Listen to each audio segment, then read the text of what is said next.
Labadiena.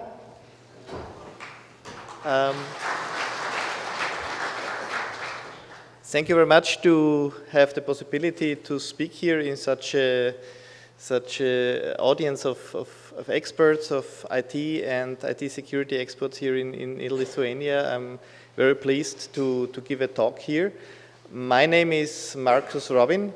I'm the general manager of the SecConsult Group.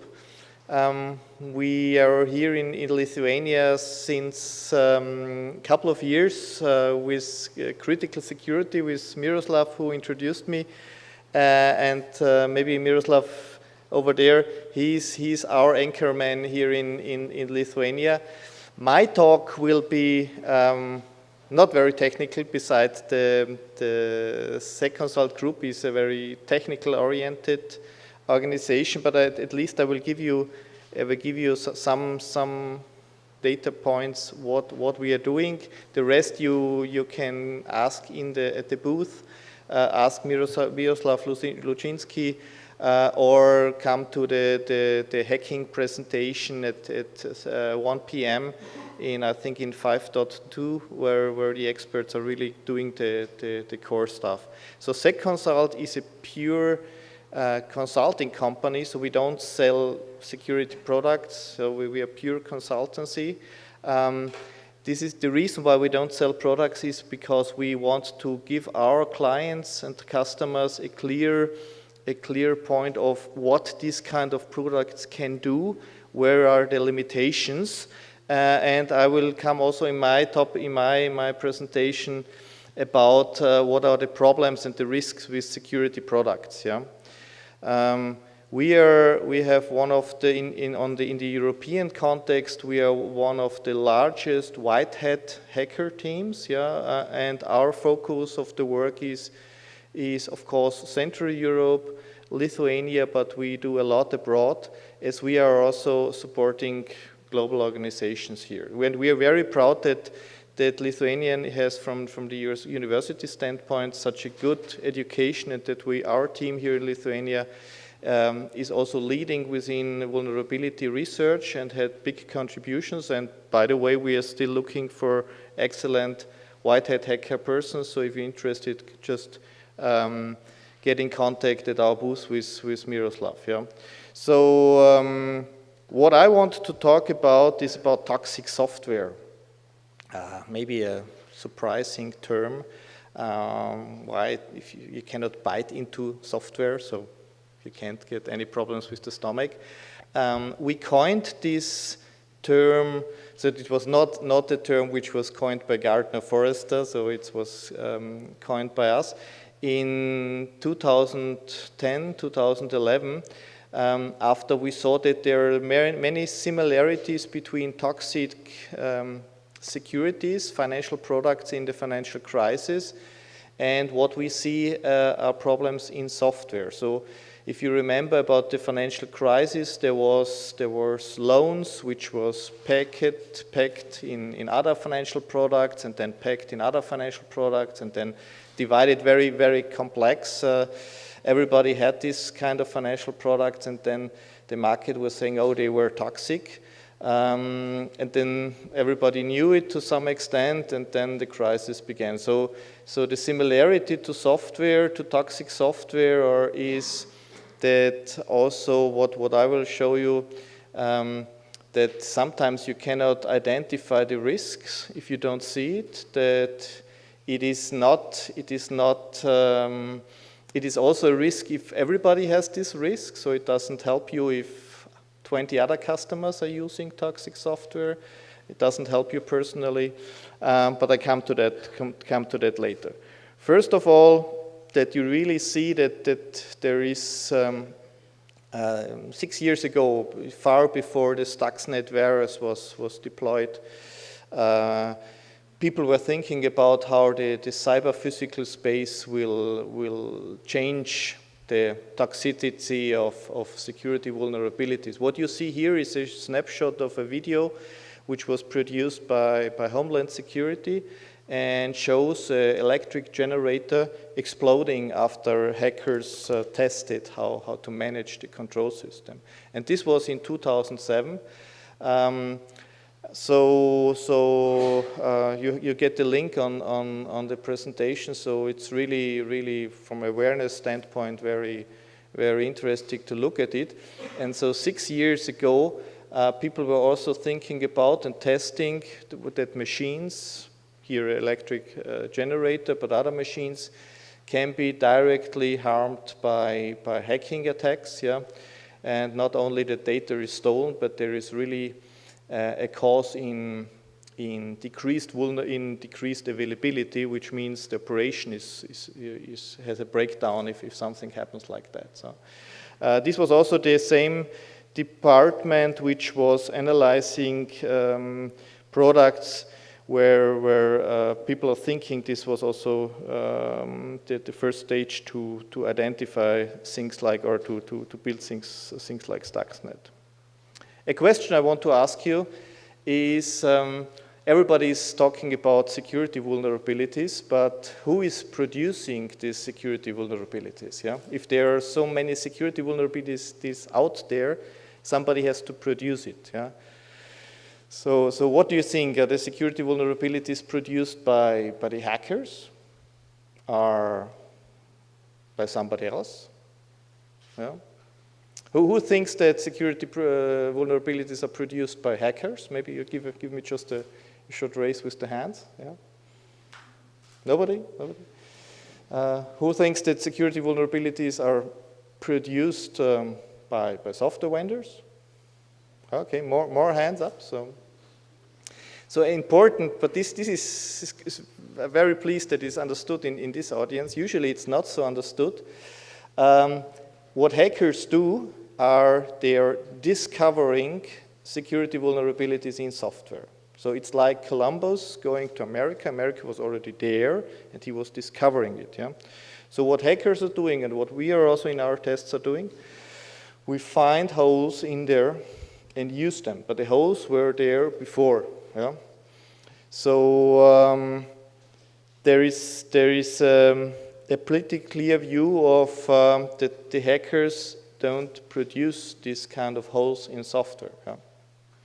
The second thing I want to bring you is how you distinguish between secure and insecure software, or are there holes in and not holes in? Yeah? As software is intangible and very hard to see, yeah, we use the picture of cars, yeah, because everybody is more familiar with cars, yeah. And I brought you two cars with me, so the car A and the car B, both very nice cars, yeah. If you would look at the marketing material, they got everything. They got a good engine, and they're comfortable and nice look and colors, etc. And of course, they got both security features. They got airbags, and they got safety belts, and they got brakes. Yeah, 4 brakes. Yeah, for each of the tires, they got brakes. Yeah, and of course, they got other and of course, the vendors, both the vendors are saying, okay, we got everything. You can just buy the car and yeah, get in and drive.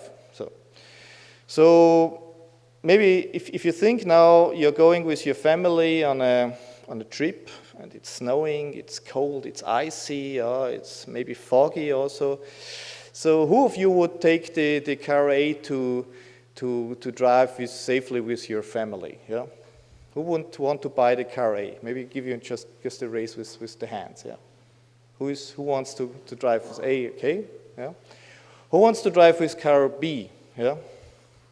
Okay, some hands? So the other want to stay at home, but in the internet, this is not so a good idea, yeah? So at the end, you don't have the chance to stay at home at the internet. Of course, you can stay in the garage, but then you will never see the outside. So if you think this both are a picture of software, both of them have all the security features like SSL. Yeah, they got encryption. Yeah, encryption. They got encryption. Yeah, maybe SSL. 128-bit maybe. Yeah, or 256-bit. This. Yeah. They got the role-based access. system, both of them, yeah.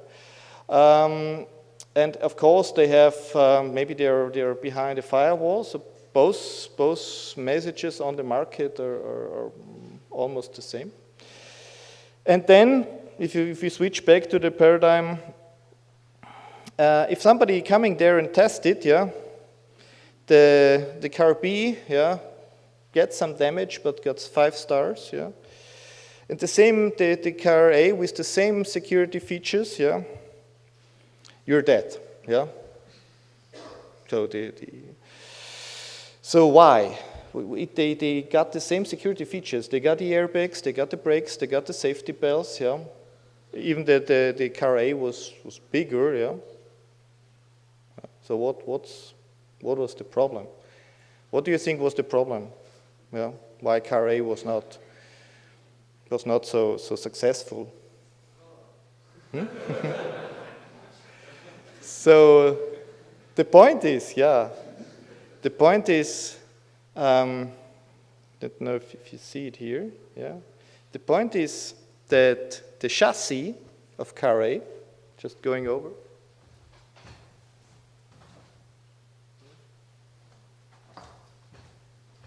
the chassis, yeah, was built so bad that the airbag wasn't working, the seat belts were not working, the crash zone was not working, yeah, and the brakes don't matter, yeah.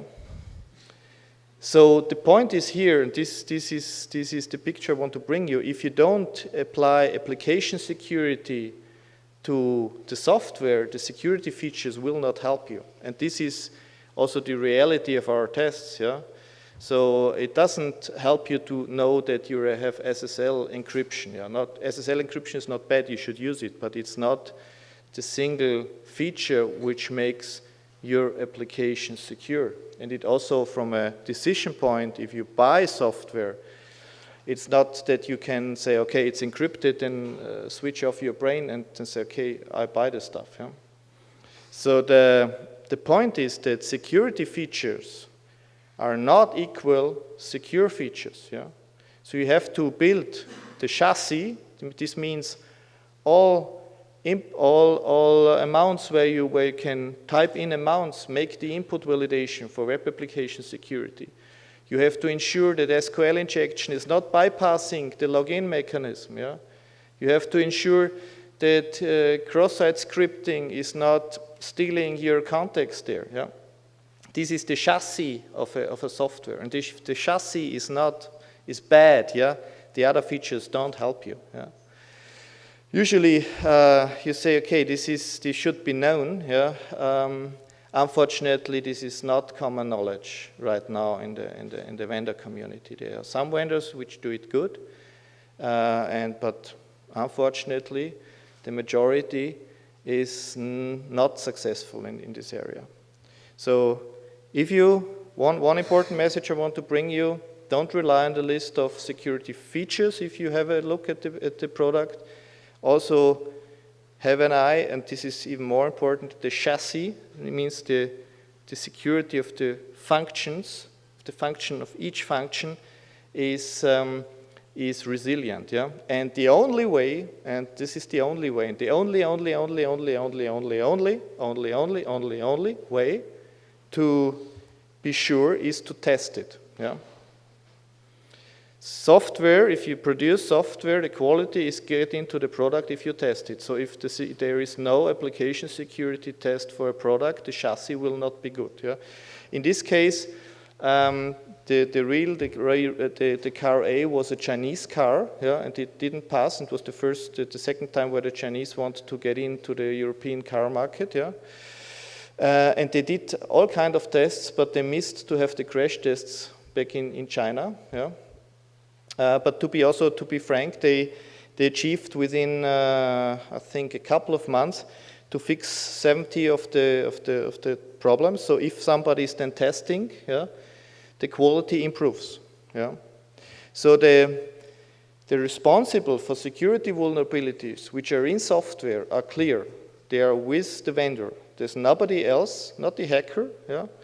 If software has security vulnerabilities and if they're in, There's a clear linkage concerning the responsibility. And the responsibility means that there are quality deficiencies. Yeah? It's not about some additional nice to have. Security is nothing else than quality, a dimension of quality. Yeah? So if you buy something and the application security is bad, this means the quality of the product is bad. Yeah? It's nothing magic or voodoo about it. Yeah? The quality is bad if application security is bad, if the chassis is bad. Yeah? So there's a clear view on the responsibilities. So what we see, and we do a lot of work on both sides. One is we are working for customers who let us test the new software they buy or new major releases they buy. Yeah. And on the other hand, we are also helping software vendors to make their products more secure. And in these terms, we also have a lot of discussions with software vendors. Yeah? And there is a lot of misunderstanding between customers and software vendors. Yeah? And I have 24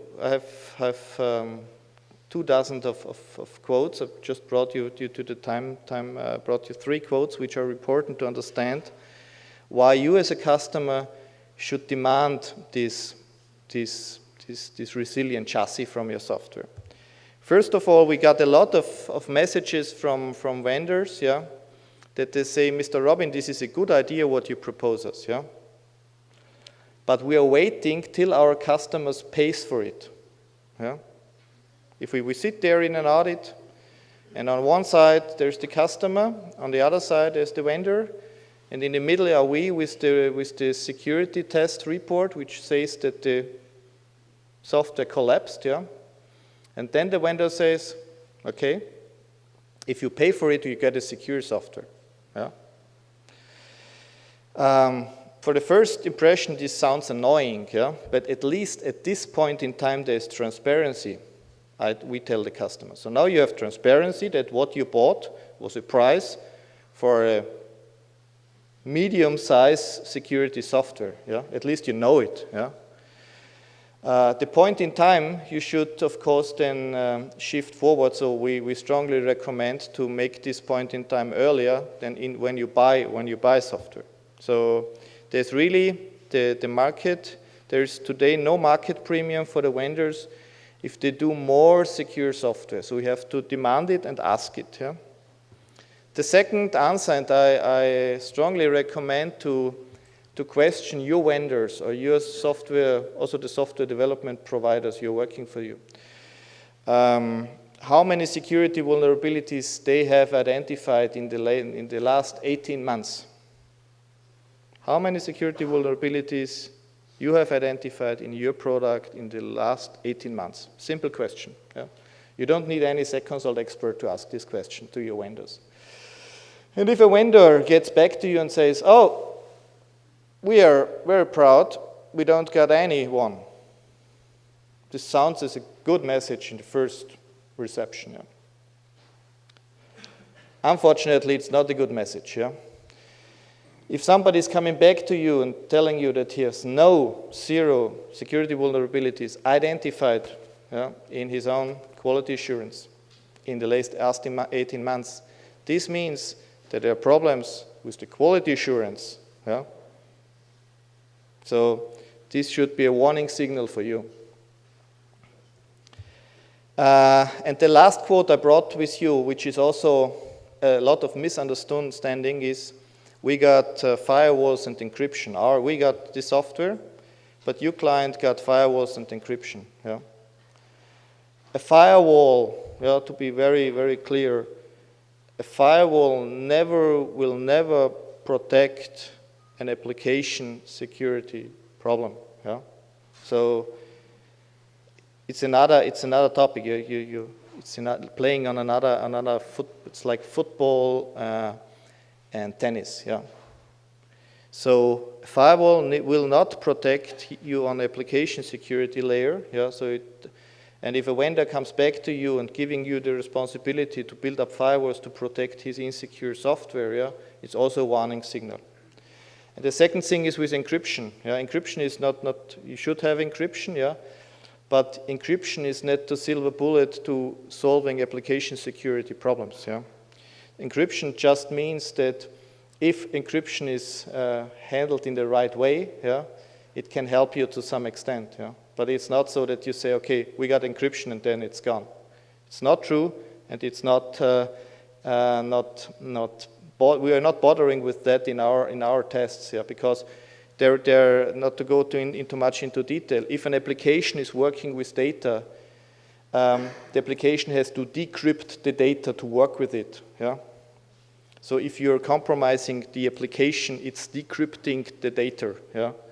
So that if you have a problem in the application, you will have hacker access to decrypted information. Yeah. So this is the point. It will not help on this way. So this is not an argument you will which is helpful for you. Yeah. So what we see in our and we are testing hundreds of products each year on one side for customer software products, on the other side for in our security vulnerability lab, where we do it as investment for our customers, and so that security in this term toxic software, which means that it's really harming if you have this kind of software, if you buy it, if you deploy it, yeah, you have holes in it that the hacker can really seriously harm you. Yeah, this is the definition of toxic software again. That from what we are testing, yeah, more than 50% are in this status. This means that this kind of software was not tested by the vendor with the skills or experience we did, yeah. And we are very proud on our skills, yeah, but we are not the only one to do this, yeah. So this means that the vendor has not invested this amount, yeah, to make the quality assurance of his product, yeah. And this is crucial. And it's not only about web applications. So I brought you something here, just a random list of the last findings we have. You find also something on our web page, which is published as advisories. Most of them it's not published, of course. And one point we see is also, and you should have a look at it, is about also security software itself, yeah, should be secure, yeah. And in the last year, we did a couple of tests where also we see there's also toxic software in security appliances, in security software, which is even more severe problem in some contexts, as this security software is positioned within the IT architecture of a company in a very central point. Yeah. So also here you should be aware that this is not, that you cannot assume, yeah, that everything is fine. Yeah. This is also maybe one message you should take with you. Yeah. Just be also critical on the stuff, ask the questions, and also demand. Yeah. If you don't demand as a customer, the market will not shape fast enough. So from our point is, and it's not only about security appliances. I took some other class of software here, this back office systems. So it's not about having the stuff which is at the internet, but also in the intranet, because the paradigm is gone that you can keep the attacker outside of your network. There will be breaches, yeah, and each organization should assume that there will be breaches, yeah, so that also the internal levels of defense are higher. So what to do, yeah? So to summarize it, why it is in this situation, yeah? One point is, and this is not only in the vendor side, yeah, we see it how vendors are struggling to do this, and there are a couple of vendors out there who really have picked up the point and play it, yeah. But if you as a customers don't demand it, yeah. Yeah, if you just demand some security, you get some security. Yeah. So what you should demand, and this is important, you should demand state-of-the-art application security. Yeah. So it's like you buy a fence, yeah? If you buy a fence, you get a fence, maybe 30 centimeter high, maybe 80 centimeter high, maybe 1 meter 50. So you have to tell what you want in terms of what level of security you want to have, yeah? And on the application security, it's pretty easy because the attackers are working with state-of-the-art attacks. So what you should demand is state-of-the-art application security. And if the vendor is coming back to you and saying, okay, this costs 30% more, you have even the transparency that it costs 30% more. Yeah, then you have at least the point to decide if you want to do it or not, or if you take the risk. The second thing is, and this works, yeah, and this was the reason why I also brought it here, is there's a lot of discussion who is paying the security test of the software. Yeah. Make an easy agreement with your provider or vendor and say, okay, if we find in our internal test, which we fund, problems, yeah, which are critical, you pay. This works, yeah. And for mission critical software, today we have the status that you have to do at least a small piece of quality assurance before you bring the new software in. Yeah? Unfortunately, you cannot assume that everything is fine. Yeah? So even if it is not your responsibility, it should not be your responsibility. If you buy a car, you don't buy 3 cars, crash 2, and keep 1. So you don't do it. Yeah? Unfortunately, in terms of software, you have to do the test. Yeah? Otherwise, you don't know. This is the learning from our side. So for mission critical systems, you have to test it. Yeah? Yeah? If everything is fine, everything is fine. Yeah? But as I said, the ratio in our structured systematic tests are more than 50%. And of course, this is not also, again, making the application secure is not a silver bullet overall. Information security is complex. But we see most attacks are now done due to vulnerabilities in applications. Yeah? So this is the most easiest attack vector or attack path people are using right now. And which in forensic investigation can also be proven. Yeah? And so we strongly recommend to be aware that there is toxic software out there, a lot of toxic software. The only way to identify is to make tests or to get test results from your vendor. Thank you very much for your attention. At the booth, I will be available. If any additional question, I'm happy to talk to you. Thank you also for the perfect weather here. Thank you.